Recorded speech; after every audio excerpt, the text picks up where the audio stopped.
السلام علیکم۔ تغافل جانا تحریر افشاں کنول ایپیسوڈ 12۔ بس کرو بچے، طبیعت خراب ہو جائے گی۔ کافی دیر تک رونے کے بعد جب اس کی ہچکیاں بننے لگیں تو جیا اکبر نے اس کی کمر پر نرمی سے ہاتھ پھیرتے فکر مندی سے کہا تو اس نے مزید ہچکی بھری تھی۔ میں تو شادی ہی نہیں کرنا چاہتی تھی اور سب نے مل کر میری شادی ابان بھائی سے کروا دی۔ لو، یہ کیا بات ہوئی بھلا؟ میں سب سے ناراض ہوں، کسی سے بات نہیں کروں گی۔ ان سے الگ ہوتی بہتے آنسوؤں کو ہاتھ کی پشت سے رگڑتے وہ کسی معصوم بچے کی مانند شکوہ گو تھی۔ جبکہ اس کی کیوٹ حرکت پر جیا کو ٹوٹ کر اس پر پیار آیا تو انہوں نے اسے سینے میں بھیج کر سر کا بوسہ لیا تھا۔ گھر پر بات کرو گی اپنی بڑی ماں سے؟ جیا اکبر کی بات سنتے وہ جھٹ اس بات میں سر ہلا گئی تو وہ دھیرے سے ہنس دی تھیں۔ ابھی وہ سب سے ناراض تھی اور اب گھر بات کرنے کے لیے بےتاب نظر آ رہی تھی۔ انہوں نے پاس پڑے اپنے موبائل سے سربت کو کال لگا کر موبائل اس کی جانب بڑھایا۔ وہ فون لے کر جلدی سے کان سے لگا دی بے چینی سے کال ریسیو ہونے کا انتظار کرنے لگی۔ تیسری بیل پر کال ریسیو ہوئی تھی۔ السلام علیکم بڑی ماں، وہ محبت سے لبریز لہجے میں گویا ہوئی تو اس کی آواز سنتی سربت سلطان کے بھاری اعصاب ڈھیلے پڑے تھے۔ وہ اس کی فکر میں رات بھر نہیں سو سکی تھیں، انہیں بس اس کی طبیعت کی فکر تھی، لیکن شکر تھا کہ وہ ٹھیک تھی اور یہ بات اس کی بشاش آواز سے بھی ظاہر تھی۔ وعلیکم السلام، میری بیٹی کیسی ہے؟ ان کا نرم شیریں فکر میں ڈوبا انداز ہمیشہ والا تھا۔ میں سب سے ناراض ہوں، آپ سب نے میری شادی ابان بھائی سے کرا دی، وہ ٹھنک کر کہتی منہ بس ہو گئی۔ جبکہ ابان نام کے ساتھ بھائی لفظ جوڑا سن وہ سٹ پٹائی تھی۔ وہ جیا کے نمبر سے کال کر رہی تھی تو مطلب وہ بھی وہیں قریب تھیں، اسے رشتوں کی نزاکتوں کا بالکل علم نہیں تھا۔ قنوا، میری بات دھیان سے سنو بیٹا، ابان سے تمہاری شادی ہو چکی ہے، تم اسے اب نام سے پکارو، بھائی مت لگاؤ آگے۔ انہوں نے مناسب الفاظ میں اسے سمجھانے کی کوشش کی تھی۔ میں نے چھوٹے سے اب تک انہیں ابان بھائی ہی کہا ہے، میں نہیں لوں گی ان کا نام وام۔ وہ گویا اس بات سے ناراض ہوتی فون جیا اکبر کی جانب بڑھا گئی اور خود تیزی سے واش روم میں جا گھسی تھی، جبکہ سربت ہیلو ہیلو کر رہی تھی۔ واش روم چلی گئی ہے۔ بھائی صاحب کیسے ہیں؟ ہمارے جانے کے بعد کوئی بات تو نہیں ہوئی؟ جیا کے بات کرنے کا انداز میں تجسس نہیں، بس ایک فکر شامل تھی۔ وہ عادتاً چھوٹی سے مختلف تھیں، انہیں سبھی کا خیال رہتا تھا، جبکہ ان کے سوال پر سربت نے ساری بات ان کے گوش گزار کر دی تھی۔ چلو، یہ تو اچھا کیا بھائی صاحب نے، گھر کی بات گھر میں ہی رہ گئی۔ لیکن بھابھی مجھے اب تک یقین نہیں آ رہا کہ ملی خودکشی کر سکتی ہے۔ ایسا فعل تو اس نے تب تک انجام نہیں دیا تھا جب ارزا کو اسے دلہن بنا چھوڑ گیا تھا، اور اس نے کیا کچھ برداشت نہیں کیا تھا۔ جیا اکبر تذبذب کا شکار تھی، ان کا دل ہی نہیں مان رہا تھا اس بات کو۔ کل جو کچھ ہوا یا جو کچھ ہو چکا تھا، سمجھ تو میرے بھی کچھ نہیں آ رہا جیا، مگر میر بخت کے فیصلے کے آگے کچھ نہیں کہہ سکتا کوئی بھی۔ ویسے بھی میری دلی خواہش تھی کہ ملی میری بہو بنے، لیکن میں نے کبھی یہ نہیں چاہا تھا۔ وہ خود الجھن اور پریشانی کا شکار، ٹھیک سے خوشی بھی نہیں منا پائی تھی۔ بس اب تو دل کو تسلی ہی دے سکتے ہیں کہ جو ہوا وہ قسمت کا لکھا تھا۔ جے اکبر نے ٹھنڈی سانس بھری تو سربت سلطان نے ان کی بات سے اتفاق کیا تھا۔ اور ہاں، کنوا کی فکر مت کرنا، چھوٹی بھابھی کو بھی بول دینا کہ اب وہ میری بیٹی ہے۔ بس یہ ہے کہ کبان بہت غصے میں ہیں تو ہم بس واپسی کی تیاری کر رہے ہیں۔ کنوا کے ضروری ڈاکیومنٹس آپ ڈرائیور کے ہاتھ بھجوا دیجیے گا۔ ان کی پہلی بات نے جہاں انہیں مطمئن کیا وہیں دوسری بات پر وہ چونکی تھی۔ مطلب کنوا بھی ساتھ امریکہ جا رہی ہے؟ اور ولیمہ؟ ابھی کنوا کی تعلیم بھی ادھوری ہے۔ وہ حضرت پریشان ہوتی صورت سے سوال در سوال کرتی گئی تھیں۔ کنوا ابان کی بیوی اور ہماری بہو ہے تو وہ ساتھ ہی جائے گی، اور رہا ولیمہ تو وہ کینسل کر دیا گیا ہے۔ ابان کافی غصے میں ہے، وہ یہاں رکنا ہی نہیں چاہ رہا۔ اور رہی کنوا تو کنوا کی تعلیم کا سلسلہ رکے گا نہیں، تو آپ بے فکر ہو جائیں، میں خود اس کا یونی میں ایڈمیشن کرواؤں گی، وہ اپنی مرضی سے زندگی گزارے گی، بہو نہیں بیٹی ہے وہ میری۔ ان کے بھرپور تسلی کرانے پر وہ کافی حد تک ریلیکس ہو گئی تھیں۔ میں 1 گھنٹے میں کنوا کے تمام ضروری ڈاکیومنٹس اور اس کی چند ضروری چیزیں بھیج رہی ہوں۔ مزید چند باتوں کے بعد کال منقطع کرتی وہ اپنی جگہ سے اٹھی تھیں تاکہ یہ اطلاع منور سلطان اور میر بخت کو بھی دے سکیں۔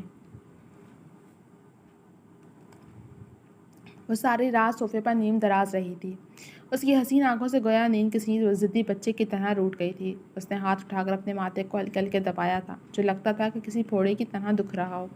اس نے جلدی آنکھیں وال کلاک کی جانب اٹھائی تھیں۔ فجر کی اذان کا وقت تھا، دور کہیں اذانیں شروع ہو چکی تھیں۔ وہ کثر مندی سے اٹھی اور دروازہ کھولتی اپنے کمرے کی جانب چلتی۔ آج اپنے کمرے میں قدم رکھتے ہی اسے اجنبیت سی محسوس ہوئی تو اس کی آنکھیں بھر آئی تھیں۔ اس کا کمرہ کل والی حالت میں تھا۔ وہ ڈھیلے قدموں سے چلتی بیٹھ کے قریب آئی تو اس کی نظر تکیے کے نیچے پڑے کاغذ پر گئی۔ یہ اس کی ڈائری کا پیپر تھا۔ وہ اسے پہچان گئی تھی۔ اس نے جھپٹ کر وہ پیپر اٹھایا اور جو ہی سطروں پر نظر ڈالی تو اس کے قدموں تلے سے زمین کھسک گئی۔ وہ پھٹی پھٹی آنکھوں سے کاغذ کا ٹکڑا دیکھ رہی تھی۔ کاش مجھے خبر ہوتی کہ میری معصوم محبت کا اتنا بھیانک انجام ہوگا تو میں کب کا محبت کے جذبے کو دل سے نکال پھینکتی، لیکن یہ ڈائری تو میری دراز کے سیف میں رہتی ہے۔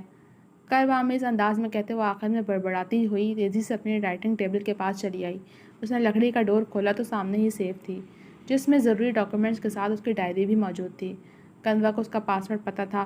ملیحہ نے پاس ورڈ ڈالا ہی تھا کہ لاکر کا ڈور ایک جھٹکے سے کھل گیا۔ فائلز کو اوپر ڈائری پر رکھا دیکھ اس نے ڈائری نکالی اور صفحات پلٹے اور ہاتھ میں پکڑا پیج اسی ڈائری میں رکھ کر اسے واپس رکھتے ہوئے شکستہ قدموں سے اٹھ کھڑی ہوئی۔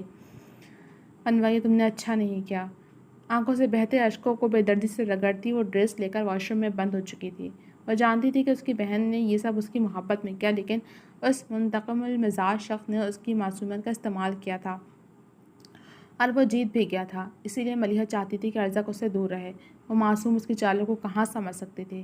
اچھے سے بات لے کر وہ وضو بناتی واش روم سے نکلی اور نماز ادا کرتے وہ حسب عادت لان میں واک کے لیے چلی آئی۔ لان میں آتی اسے بابا صاحب نظر آئے تو وہ لپک کر ان تک پہنچی تھی۔ بابا صاحب!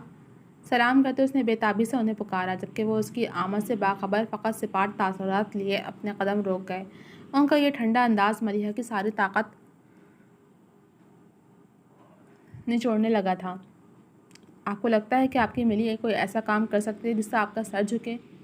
ان کے بازو پر ہاتھ رکھے وہ چہرہ اٹھائے ان کی آنکھوں میں دیکھ رہی تھی۔ میری تربیت آپ کے ہاتھوں میں ہوئی ہے، کیا آپ مجھے جانتے نہیں ہیں؟ میں نے خودکشی تو تب بھی نہیں کی تھی بابا صاحب جب ارزق مجھے دلہن بنا دنیا کی ٹھوکروں میں چھوڑ گیا تھا۔ میں نے اس ذلت کے پیالے کو پینے کے بعد اس مکروہ فعل کا سوچا ضرور، لیکن میں عمل پیرا نہیں ہو سکی۔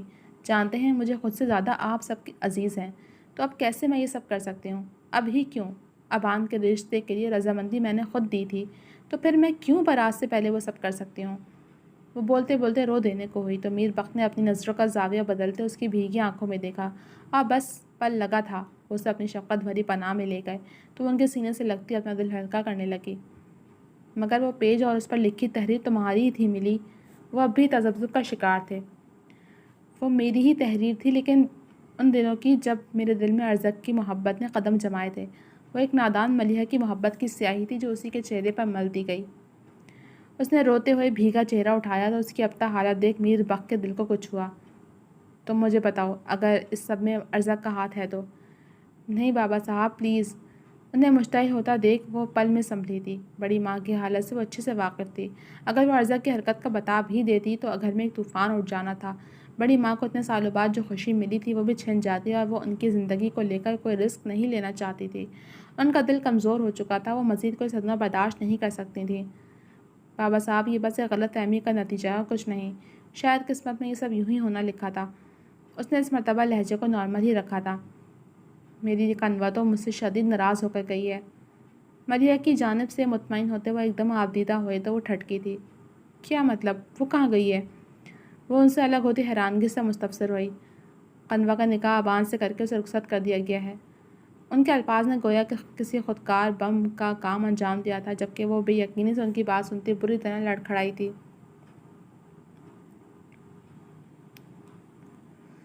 ارمغان نے کلب کے اندرونی حصے میں قدم رکھا اور اس کی شکار زدہ نظریں اپنے شکار کے تعاقب میں بھٹکنے لگیں۔ اپنی گرل فرینڈ کی باہوں میں باہیں ڈالے ویسپر ناچنے میں مگن تھا جب غنی بھپرا ہوا سا اس کے سر پر پہنچا اور ایک جھٹکے میں اس کا نشہ حرن کیا۔ کیا ہوا غنی میرے یار، اس قدر غصے میں کیوں لگ رہا ہے؟ اسے گرفت سے گریبان چھڑانے کی کوشش کرتے ہوئے گھٹی گھٹی آواز میں بول رہا تھا، جبکہ اس کی گرل فرینڈ ایک طرف خاموش کھڑی تماشا دیکھ رہی تھی۔ بات اگر غنی کی ہو تو ہر صنف نازک اس کی سائڈ پائی جاتی تھی۔ وہ تھا ہی اتنا گڈ لک اور چارمنگ، لڑکیاں اپنا سب کچھ اس کے قدموں میں واڑنے کو تیار رہتی تھیں، جبکہ باقی سب بھی تماشا دیکھنے اطراف میں ٹھہر چکے تھے۔ میوزک بھی بند ہو چکا تھا۔ کالے اونچے تگڑے باؤنسر وہیں سینے پر ہاتھ لپیٹے خاموشی سے کھڑے تھے۔ معاملہ بگڑا نہیں، انڈر کنٹرول تھا، اور ویسے بھی وہ سب غنی سے اچھے سے واقفیت رکھتے تھے۔ وہ کبھی کسی کو چھیڑتا نہیں تھا، لیکن اگر کوئی اسے چھیڑ دے تو پھر وہ اسے چھوڑتا نہیں تھا۔ جیسے اس وقت وہ چہرے پر سنگین تاثرات لیے اپنی سرخ پڑتی نظروں سے ویسپر کی جان نکال رہا تھا۔ کل میری سافٹ ڈرنک سے کس نے چھیڑ چھاڑ کی تھی؟ غلط بیانی مت کرنا، ورنہ سی سی ٹی وی فوٹیج نکلوانا میرے بائیں ہاتھ کا کھیل ہے۔ اسے تنبیہ کرتے ہوئے آبرو سکیڑے اس نے شیر کی نظر ڈالی تھی ویسپر پر۔ سوزی تمہیں اپنی جانب مائل کرنا چاہتی تھی اور اس نے مجھ سے ہیلپ مانگی اور میں نے باقی کے الفاظ منہ پر پڑنے والے زوردار تھپڑ نے منہ سے نکلنے نہیں دیے، مگر اسے اپنے منہ میں خون کا ذائقہ گھلتا ہوا محسوس ہوا تھا، جبکہ دماغ ایک لمحے کو سن رہ گیا تھا۔ وہ بری طرح جھٹکا کھا کر گرتا کہ ارمغان نے اس کا گریبان پکڑ کر اسے واپس کھینچا۔ تم جیسے دوست سے بہتر ہے انسان سانپ پال لے، کم از کم مجھے علم تو رہے گا کہ وہ ڈستا بھی ہے۔ خطرناک تیوروں سے اس نے اچھے سے ویسپر کی جان خشک کی تھی۔ مجھے معاف کر دو۔ منہ سے نکلتے خون کو آستین سے صاف کرتے وہ بمشکل جملہ مکمل کر پایا تھا۔ تمہاری شرمندگی سے مجھے سروکار نہیں۔ ایک جھٹکے سے اس کا گریبان چھوڑتے وہ فلور سے نیچے اتر گیا، جبکہ ویسپر نے اپنی گرل فرینڈ کو مدد طلب نظروں سے دیکھا جو اسے خشمگی نگاہوں سے گھورتی دوسرے ہی لمحے وہاں سے واک آؤٹ کر گئی تھی۔ ارمغان کے فلور سے اترتے ہی قلب کی رونقیں پھر سے جاگ اٹھی تھی، جبکہ وہ شاہانہ انداز میں چلتا بار کی جانب بڑھ گیا، جہاں بار ٹینڈر نے اس کا مطلوبہ ڈرنک بنا کر اس کے آگے رکھ دیا تھا۔ وہ موبائل ہاتھ میں پکڑے سر جھکائے فون میں مصروف ساتھ ساتھ ڈرنک کی چسکیاں بھی لے رہا تھا کہ اس کے کانوں میں کھنکتی ہنسی کی جھنکار گونجتی اس کا سارا ارتکاز غرق کر گئی۔ توجہ بھٹکانے پر مرکز دیکھتے اس کی آنکھوں کی پتیاں سکڑیں تو دماغ نے اس لڑکی کو پہچاننے میں لمحہ لگایا۔ ارمغان کے قریب ایک خوش شکل لڑکا کھڑا تھا جو اس 5 فٹ 2 انچ کے مقابلے میں 2-3 انچ مزید لمبا تھا۔ تم کچھ لوگی؟ اس نے آرڈر دینے سے پہلے خوش دلی سے پوچھا تو وہ سر نفی میں ہلاتی اپنا کوٹ درست کرنے لگی۔ بلیک پینٹ اور وائٹ شرٹ پر اس نے بلیک کی اسٹائلش سا کوٹ پہن رکھا تھا۔ بالوں کا میسی سا جوڑا بنائے وہ لائٹ سے میک اپ میں کافی پرکشش لگ رہی تھی۔ تو وہ کمرہ جس میں مجھے ٹھہرایا گیا تھا وہ کمرہ اس کے بوائے فرینڈ کا تھا، اور یقیناً وہ لباس بھی۔ وہ گویا پورے نتیجے پر پہنچ گیا تھا۔ بھاڑ میں جائے، میں کیوں اسے سر پر سوار کر رہا ہوں؟ وہ دل کی حالت سے انجان جھنجھلا اٹھا، لیکن دوسرے ہی لمحے وہ سب کچھ بھاڑ میں جھونکتا اٹھ کر جاذبہ کے جانب بڑھ گیا۔ ہیلو جاذبہ۔ بے تکلفی کی آمیزش لیے سنجیدہ لہجہ اس کی سماعت کی نظر ہوا تو وہ بے اختیار اس آواز کی سمت پلٹی اور سامنے کھڑے شخص کو دیکھ نرمی سے مسکرا دی۔ اس کی شناسا مسکان نے ارمغان کے دل و دماغ پر گویا اچھا تاثر ڈالا تھا۔ کیسے ہو تم ارمغان؟ نرم گوئی سے مخاطب وہ پوری طرح اس کی جانب متوجہ تھی، جبکہ اس کا یوں اسے توجہ دینا غنی کو بڑا بھلا معلوم ہو رہا تھا۔ دل پر جیسے کوئی ٹھنڈک سی اتر رہی تھی۔ میں ٹھیک ہوں، آپ یہاں پر کیسے؟ نہ جانے کیوں مگر اسے جاذبہ کا اس وقت کلب میں موجود ہونا بالکل پسند نہیں آیا تھا۔ ان سے ملو، یہ ڈاکٹر فردوس جمال ہیں، میرے فیانسی۔ شگفتگی سے تعارف کرواتے وہ ارمغان کے ودی چہرے کے نرم تاثرات کو سختی میں بدل چکی تھی۔ یہ چرکوٹ کس اینگل سے جاذبہ کا فیانسی لگ رہا ہے؟ سلگتی نظروں سے اس نے سامنے کھڑے شخص کا سر سے پیر تک تنقیدی جائزہ لیا تھا۔ ڈارک براؤن پینٹ پر وائٹ شرٹ اور اس پر براؤن ہی جیکٹ پہنے وہ اس وقت غنی کو سخت زہر لگا تھا۔ اور فردوسی، یہ ملک ارمغان ہے۔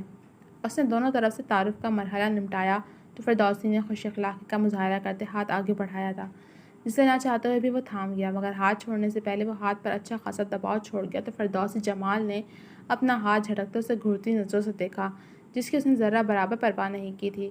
تعارف کے مرحلے کے بعد فردوسی نے چند لمحے اس ناگہانی آفت کو برداشت کیا، پھر بے تکلفی کا مظاہرہ کرتے جاذبہ کا بازو پکڑے آگے کی سمت بڑھ گیا۔ سالہ چرکوٹ! ارمغان نے شعلہ اگلتی نظروں سے اس کے پش کو دیکھا تھا۔ انور نے اپنا سارا وقت جیا و ملک اکبر کے ساتھ گزارا تھا۔ ولیمہ کینسل ہونے کی وجہ سے سبھی واپسی کی تیاری پکڑ چکے تھے جو رشتہ دار اسی ملک کے تھے۔ وہ البتہ اپنے شہروں کے لیے نکل چکے تھے۔ ملک اکبر نے ابان کی کسی اہم میٹنگ کا حوالہ دے کر ولیمہ کینسل ہونے کا بتایا تھا، اور یہ بھی بتایا تھا کہ اب ولیمہ کی تقریب کچھ وقت بعد وہیں امریکہ میں ہی منعقد کی جائے گی۔ ابان گھر نہیں تھا، جس کا فائدہ اٹھا کر سلمان قنوہ کے ساتھ بہانے بہانے سے بات کرنے کی کوشش کر رہا تھا، مگر قنوہ اس سے زیادہ بات نہیں کر رہی تھی۔ ویسے بھی اسے زیادہ گھلنا ملنا پسند نہیں تھا۔ یہ تو ملک اکبر تھے جنہوں نے اسے کمرے میں اکیلا نہیں رہنے دیا تھا، ورنہ تو وہ حسب روایت کمرہ نشین ہی ہوتی۔ خوبصورت پھول خوبصورت لڑکی کے لیے۔ سلمان جو کچھ دیر پہلے گارڈن میں گیا تھا، واپسی پر اس کے ہاتھ میں چند خوبصورت پھولوں پر مشتمل چھوٹا سا گلدستہ تھا، جسے اس نے قنوہ کی جانب بڑھاتے شائستگی کا مظاہرہ کیا تو وہ تذبذب کا شکار نظر آنے لگی۔ اسے سمجھ نہیں آ رہا تھا کہ پھول لے یا انکار کر دے۔ اس کی مشکل کو جیا اکبر نے آسان کیا۔ پھول تو بالکل ہماری قنوہ کی طرح پیارے ہیں۔ جیا اکبر کے چھیڑتے انداز پر وہ جھینک کر سلمان کے ہاتھوں سے پھول تھام گئی تھی، اور ٹھیک اسی وقت ملک ابان نے وہاں قدم رکھا تھا۔ اس کی آنکھوں میں اس منظر نے گویا آنکھ سی دہکا دی تھی۔ شدید غضبناکی کے تاثرات لیے وہ سیدھا اپنے کمرے کی جانب بڑھا تو جیا اکبر نے بے ساختگی اسے پکارا۔ ابان، کہاں جا رہے ہو؟ ہمارے ساتھ بیٹھو نا۔ جیا اکبر نے لاڈ سے اسے مخاطب کیا تو وہ ایک پل کو ٹھہرا مگر پلٹا نہیں۔ 1 گھنٹے تک ہمیں نکلنا ہے۔ اپنی بہو کو کمرے میں بھیجیں تاکہ وہ پیکنگ میں کچھ مدد کر سکے۔ سرد لہجے میں کہتے وہ دوسرے ہی لمحے لمبے ڈگ بھرتا نظروں سے اجھل ہو گیا۔ آپ نے انہیں بتایا نہیں کہ ان کی پیکنگ ہو گئی ہے؟ ایک تو مقابل کے خوفناک تیور اور دوسرا وہ کبھی کسی کے ساتھ یوں روم میں اکیلا نہیں رہ سکتی تھی۔ ارزق کے روم میں بھی وہ بحالت مجبوری بڑی مشکلوں سے گئی تھی، وہ بھی اس وجہ سے کہ وہ اسے ہمیشہ سے اپنا بھائی مانتے آئی تھی، لیکن ابان کے ساتھ کمرے میں ہونے کے خیال سے ہی اس کا دم خشک ہو رہا تھا۔ جی تو جناب، اب تک صرف اتنا ہی۔ کیسی لگی آپ کو یہ ایپیسوڈ؟ کمنٹ سیکشن میں اپنی رائے کا اظہار ضرور کیجیے گا۔ جب ملیں گے اگلے ایپیسوڈ کے ساتھ، جانے سے پہلے چینل کو سبسکرائب کر دیجیے، ویڈیو کو لائک کر دیجیے اور بیل آئیکن کو بھی پریس کر دیجیے۔ اللہ حافظ۔